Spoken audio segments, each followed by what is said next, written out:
Well, good evening. I'm Lee Anderson. A Deschutes County Commissioner expressed concern about a lack of progress from the office dealing with the area's homeless crisis. The state provided $1 million last year to establish a coordinated Houseless Response Office. Bola Badabo tells us where things stand. We need to look at the entire system, the staff, the governing board, and the advisory committee, and ask why we haven't come up with a functioning organization yet.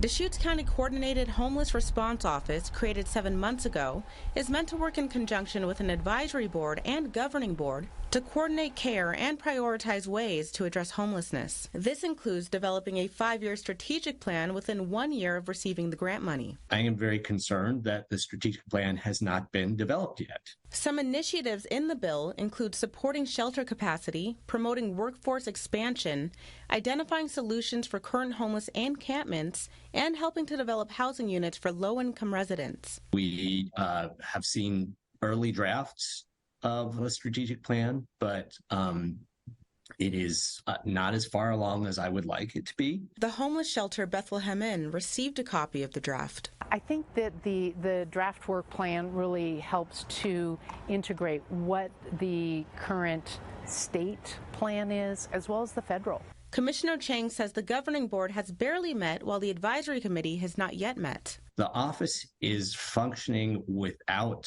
the benefit of a governing board and an advisory committee to both guide its actions and to support it. The governing board is comprised of elected officials from cities and counties, including County Commissioner Patty Adair as chair. From my perspective, the governing board is where the buck stops. In a statement to News Channel 21, the director of the Coordinated Homeless Response Office, Cheyenne Purrington, said in part, and I quote, "One of the major challenges we've experienced with this office is the different expectations people have about our role and responsibilities. The office exists to help build a more coordinated and high-performance houseless response system.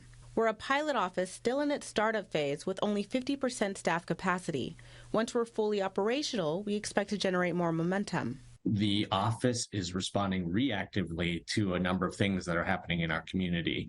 One of the big things that the Coordinated Homeless Response Office has had to react to is the plans to implement clearings, large-scale clearings at the runway exclusion zone at the Redmond Airport, east of 17th Street in East Redmond, and at Hunnell Road. In that instance, Chang said the office was helpful in identifying the needs of the homeless in those areas. I think the office, with the limited resources and frankly just the short period of time that it's been in place, has tried to coordinate with many different agencies. The region is getting about $14 million to achieve its share of the state's emergency homeless and housing goals.